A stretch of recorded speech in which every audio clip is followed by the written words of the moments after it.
on consolidation of soil. And I hope that we can finish this chapter today, and then we give 2 tutorials for the next choice class, two times class, and then it's examination. So we actually finished the main part of consolidation of soil in here, and we talked about what is consolidation, right? The consolidation process, how to understand it with a spring cylinder model, and the distribution of total stress, water pressure, and effective stress during a consolidation of a soil, and how to study one-dimensional laboratory consolidation how to study consolidation of a soil in laboratory. That is one-dimensional laboratory consolidation test. The procedure of this test and how it looks like, and then the results of the one-dimensional consolidation test. It start.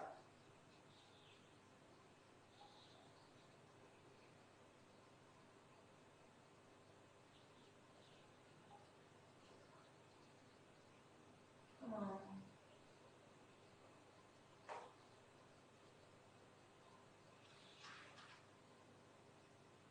Anyway.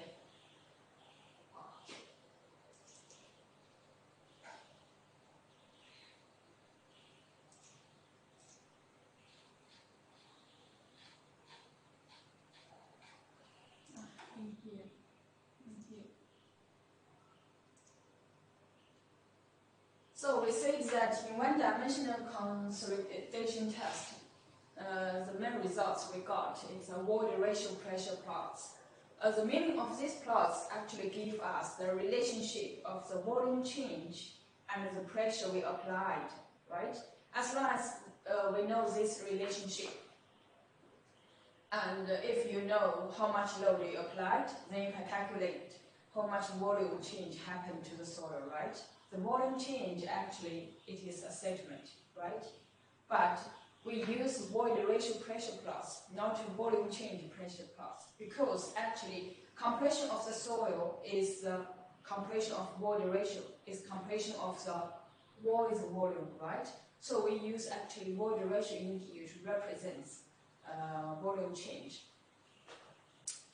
So we've already explained how to calculate the void ratio under each loading step. Actually, void ratio equals to the ratio between void's height and solid's height. And the solid's height can be calculated with this, right? With this. And if we calculate HS, then HV equals to the current height of the specimen minus the solid part. Then it is the void part, right? So you got this, then you can calculate the void ratio. You calculate the void ratio under different loading step. For example, in here you apply the first pressure, and then you calculate the void ratio E1, and then sigma 2, E2, sigma 3, E3. Finally, you got couples of points, right? So you got different points, and then you plot those points on where?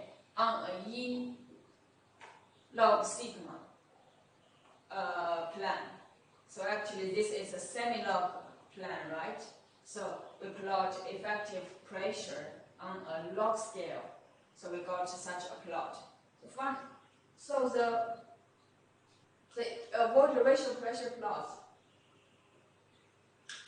it usually looks like this. And we can see that the void ratio pressure plots can be separated into two parts. The upper part of this plot is somewhat curved with a flat slope, followed by a linear relationship for the void ratio with log sigma dash having a steeper slope. That is This is the first part, and this is the second part. It is a curve, but the upper part is flat and the lower part is steeper.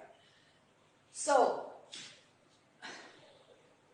the soil in the field has been subject to a maximum effective past pressure. What this means? That means, okay, we have soil on the campus, right? Maybe, for example, the foundation soil under this building. So actually, this foundation soil have been compressed before, right? If you now take out a soil sample from the foundation soil under this building now, you can got the void ratio pressure plot, right? So the first part is flat and then it is steep. Actually, the curved pressure is the pressure you process the foundation soil before when you construct the building, right? So this pressure, this maximum effective past pressure tells you the maximum pressure that applied to the soil before. So this is why before this pressure, when you apply a pressure smaller than the maximum effective past pressure, the soil is flat because the soil have been endure a larger pressure before. So under a pressure smaller than the pre-consolidation pressure, so the soil behaves elastically. So the compression is small. This is why the void ratio change is flat. Okay? So this maximum effective pressure may be equal to or less than the current effective overburden pressure. So for example,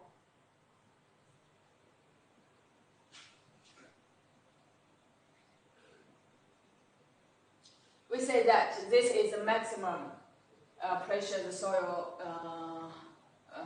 carried before. We call it pre-consolidation pressure. So now we apply a pressure to the soil. This pressure may be smaller than this pressure or higher than this pressure in this side, right? If the pressure is smaller than the pre-consolidation pressure, if the pressure are equal, all the soil is normally are equals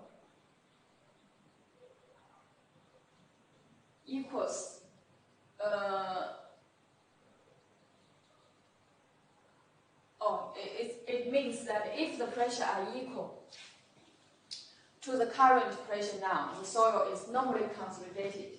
This is in this part. That is how much pressure you applied. It is the pressure that you measured now. In this part, the soil is normally consolidated. Otherwise, that is in this part, soil is over-consolidated. That is, it was over-compressed before, okay? So now you apply a pressure smaller than the history pressure applied before. So this is, in this part, it is over-consolidated, right? So the maximum effective pressure for an over-consolidated soil is the pre-consolidation pressure. That is in here. So how to determine the pre-consolidation pressure? It is difficult on our textbook. It is usually more difficult with Cassegrain method, but the simplified method is like this. You see, this is a curve, right? We draw the tangent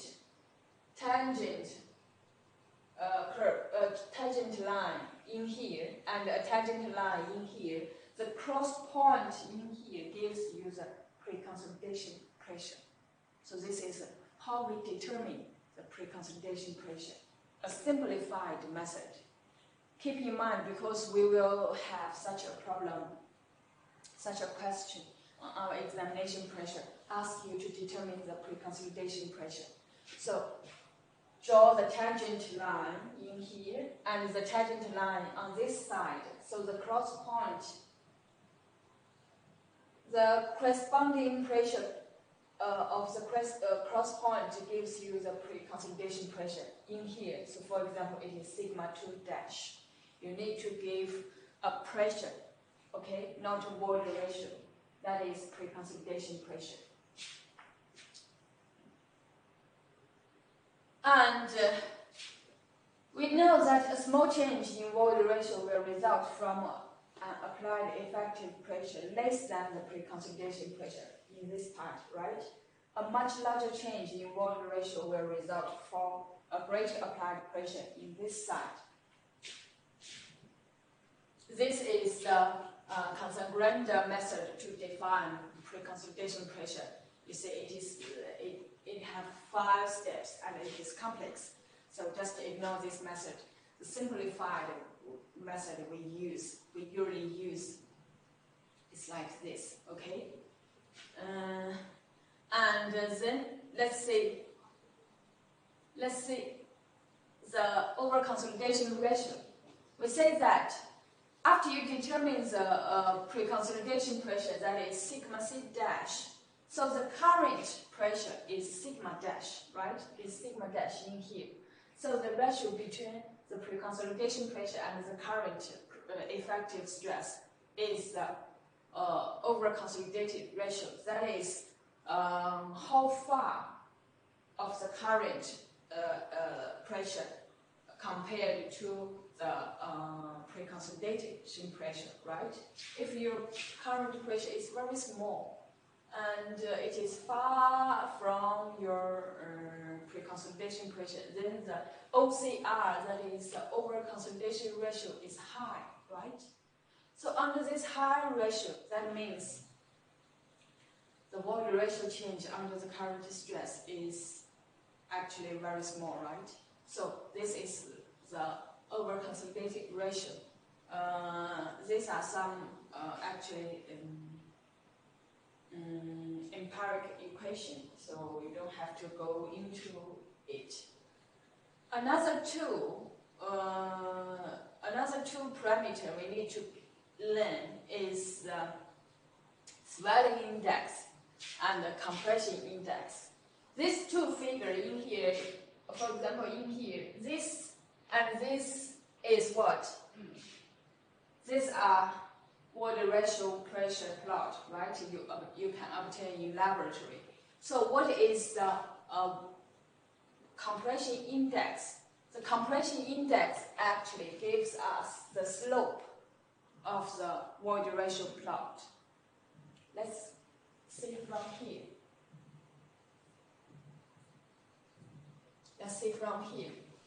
So actually, the slope in here, that is the void ratio plot, the slope of the steeper part in here gives us CC value, that is consolidation index, CC.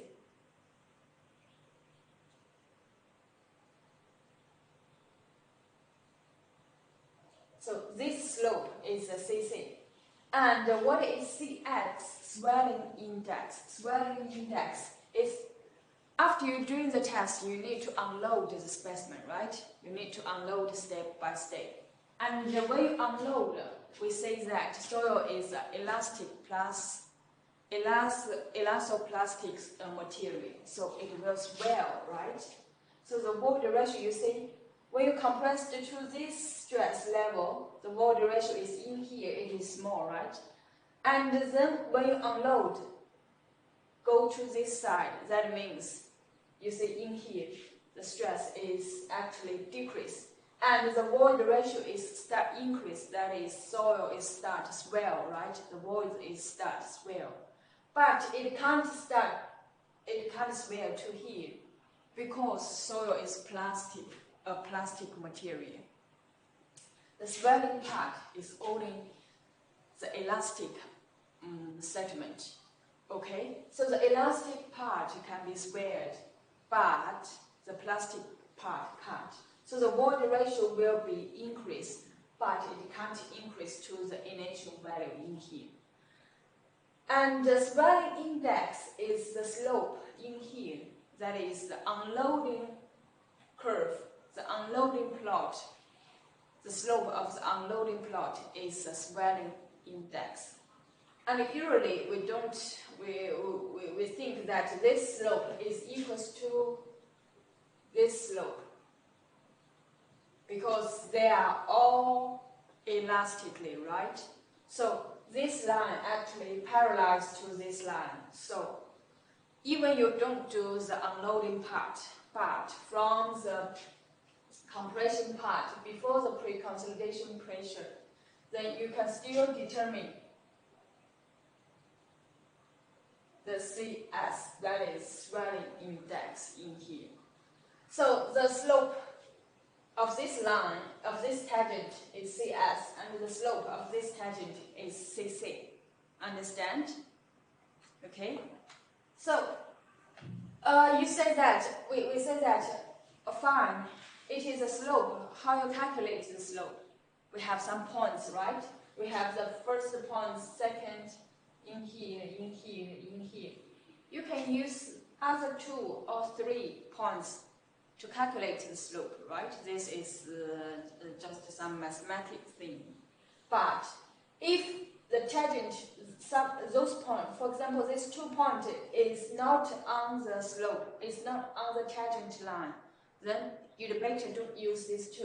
Just use the bottom 1, 2, 3, the bottom 2 or 3 points, okay, to calculate CC. For the CS, you can use the initial 1, 2, 3 to calculate CS. Make sure that when you choose a points to calculate, because the points have 2 values, void ratio and pressure, right? So make sure that when you choose a point, the point is better on the tangent line, okay? So it's not, it's, for example, those points in here, you can't use to calculate CS or use to calculate CC, because it's not on the tangent. If you use this point, the slope is changing. The slope is not right. It is not the exactly slope of the void ratio pressure plot.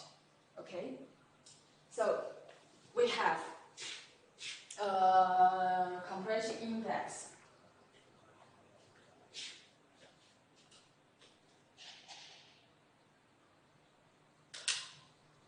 And a swelling index.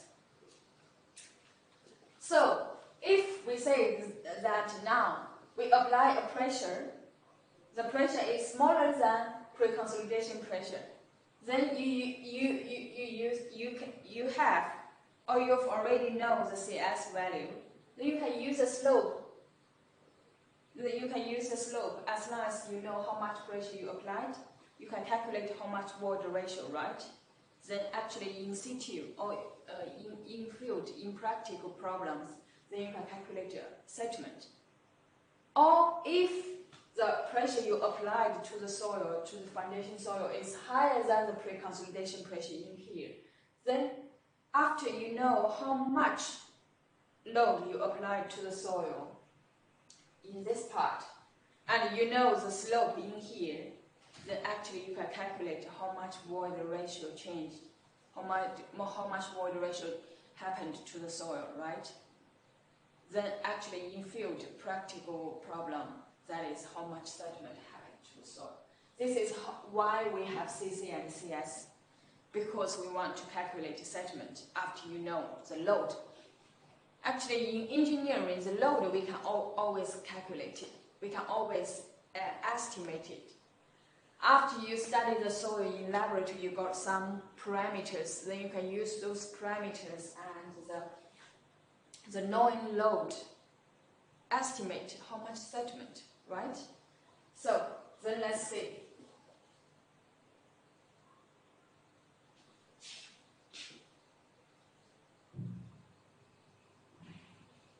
Then let's see the calculation of sediment from one-dimension primary consolidation.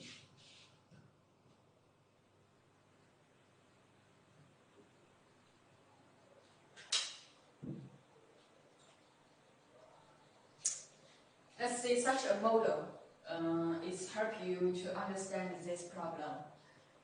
Consider a saturated clay layer.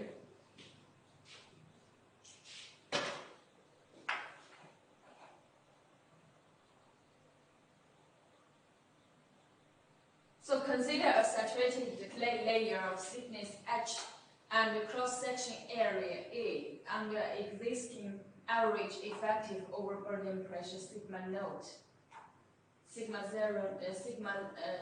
naught dash. So the increase in effective pressure is delta sigma dash, which causes primary settlement to be SC. This is very practical problem, let's see. So you know that there is a saturated clay. So the clay layer maybe now ask you to calculate how much sediment happened to the foundation soil under this building, right? So you know how deep of the saturated soil. Let's say the thickness is H. So thickness is H, and the cross section is area. That is how big area you want to calculate. The cross section area is A. So under existing average effective overburden pressure sigma naught dash. So now, for example, we've already constructed the building, right? So the foundation soil actually carried a load sigma naught dash, right? This is the current pressure. And now we want to increase the height of the building. We want to add another 2 floors, another 2 or 3 floors upon fifth floor, upon the 5th floor, right? So actually, that is the increase of the effective pressure. We give addition pressure to the foundation soil, right? If you add another load to the building, that is, you give addition pressure, an increase in the effective pressure. Let's say it is delta sigma dash, right? So what is finally pressure the soil carried? That is sigma naught dash plus delta sigma dash, right? So it means that we have such a pressure now, and we increase the pressure by this value, and we want to calculate after increase the effective pressure, how much sediment happens to the soil, right? And it said, if we say that the primary consolidation sediment, primary sediment be SC, let's say it is SC, let's say how to calculate the SC value. So we know SC is actually what? Is actually the volume change, right? So volume change is delta V, let's say it is delta V. It equals to V0, that is the current volume minus the final volume, right? And the current volume should be H multiplied A, that is product of H and A. This is current volume. And what is the final volume? If we say that the segment is SC, the final volume should be H minus SC and multiply A, right? Because the segment, that means the vertical height changed, right? Initial height under sigma naught, under sigma 0 dash is H. So after you apply addition load delta sigma, then happened a segment SC. So the final height should be H minus SC, right? So this is the final height, and the product between these two gives you the final volume. The initial volume minus the final volume, that is the volume change, right? The volume change, the height change is SC. We usually think that the area didn't change, soil cannot swelling a lot to horizontal direction, right? Because there are always soil horizontally. So we think sediment only happened vertically. Area is the same, right? We have this equation. We have this, understand? This is easy, right? So this is a volume change. And the volume change is the initial volume minus the final volume, right? So this is a volume change. And V naught and V1, or we say that the initial volume and the final volume can be calculated like this. So we say that we have settlement, but we know that the settlement or the volume change is caused by compressed of voids ratio, or compressed of voids volume, right? So in here, actually delta V, that is SCA. Delta V equals to SCV actually equals to the initial voids ratio volume, voids volume, minus the final voids volume, right? That is the voids volume change. Actually, it is the total volume change. That is, after we apply the additional load, soil happens some volume change. This volume change is caused by compressed of voids volume, right? So volume change equals to the voids volume change, right? And voids volume, the voids volume change equals to the initial volume change minus the final volume change. And let's say how to calculate the initial and final volume, right? And we know that the volume change in here equals to delta E multiplied Vs. Why? Because delta E equals to delta V divided Vs, right? This is the definition of voids ratio.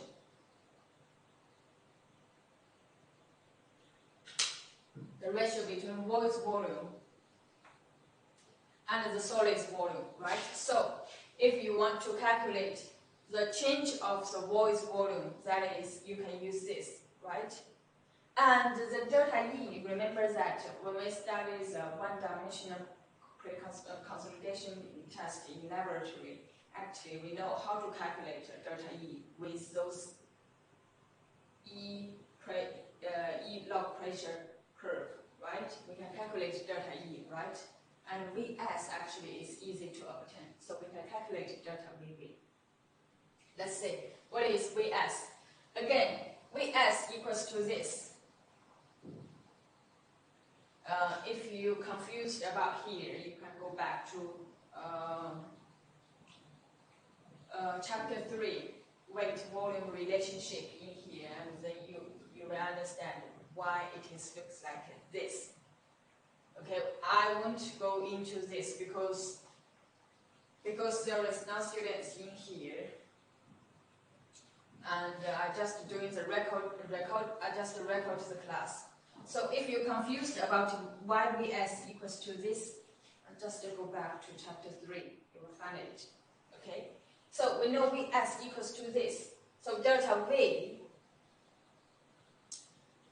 is in here. It is the settlement, the product of the settlement and area, right? And what is settlement? Settlement. Oops. Delta V equals to this, and delta V also equals to this, and equals to this, right? That is delta V. Let's move this equation to here. So we have delta E Vs, right? Because we have this, so we have delta V equals to delta E Vs. So delta V equals to this, delta V equals to delta E Vs. We have this equation. And let's say delta E Vs. We have Vs equals to this, right? And you multiply delta E, we got this. So actually, we have an equation from here. That is SCA equals to this, right? If you divided A on both sides, then you can obtain SC equals to H multiplied delta E divided 1 plus E naught. In here, delta E is the change of void ratio, and the E naught is the initial void ratio of the foundation soil. We haven't finished, but actually we know how to calculate it.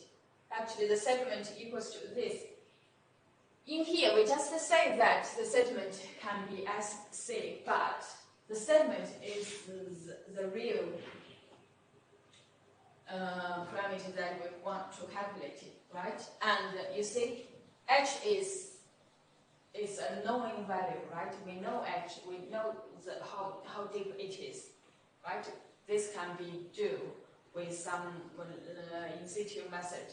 And delta E, we can actually obtain this in laboratory, and E naught, we can obtain this in laboratory. Let's see how to use one-dimension pressure to one-dimension compression test to do this.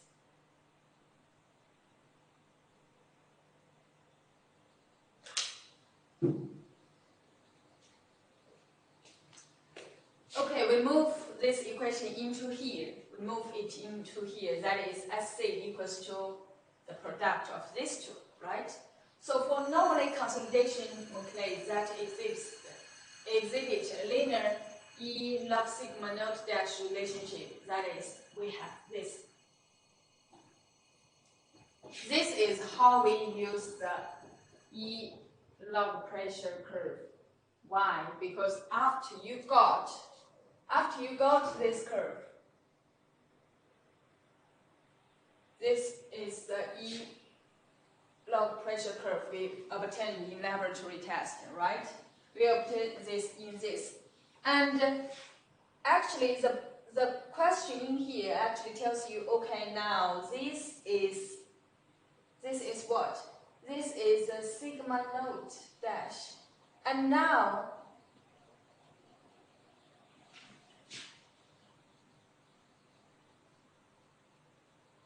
we give a delta sigma dash, and finally we go to this point.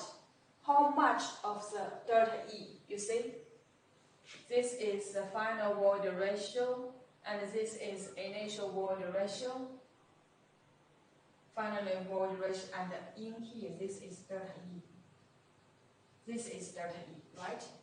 So if you know CC, you know sigma naught 1, you know delta sigma dash, this, I said that load, we always know load, right? You know initial load, and you know how much addition load you applied, and you know initial void ratio. Then you can calculate how much delta E, right?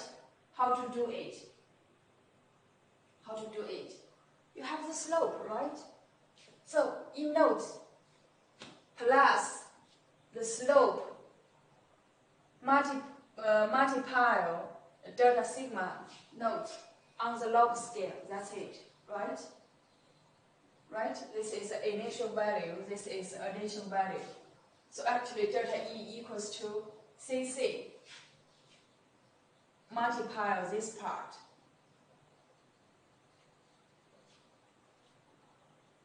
Understand? Why? Don't you ask me why this is mathematic thing. If you know values of these 2 points, x, y, x1, x naught, y naught, x1, y1, and you know the slope, then you know how to use this point to calculate this point, right? You know how much change in here, right? You can calculate it. This is 30E. Understand? Or if you can't do it, for example, in here, this is delta E, right? This is what? That is delta E divided log sigma naught dash plus delta sigma dash minus log sigma naught dash. This is what? This actually is a slope. It's a slope, right? This divided this gives you the slope of the line, right? So this is y delta E equals to the slope of the line, CC, multiply this part. Understand? This is delta E. So if you put this delta E into here, then you can got SC equals to this. This is how to calculate SC. In here, let's say CC we can obtain in laboratory, right? The initial void ratio you can obtain in laboratory. How to do it? You can calculate initial void ratio, right? After you bring the soil, you can calculate the initial void ratio. After you go to the mass, weight, GS, water content, you can use some weight-volume relationship to get E naught. And CC we can got in laboratory, right? Sigma naught, the initial load on the soil, you can estimate, right? And delta sigma is how much additional load you want to apply, right? So everything you know, you can calculate SC. The only thing is we need to conduct a laboratory test on the soil, right? So this is how to use the one-dimension primary consolidation to calculate the settlement.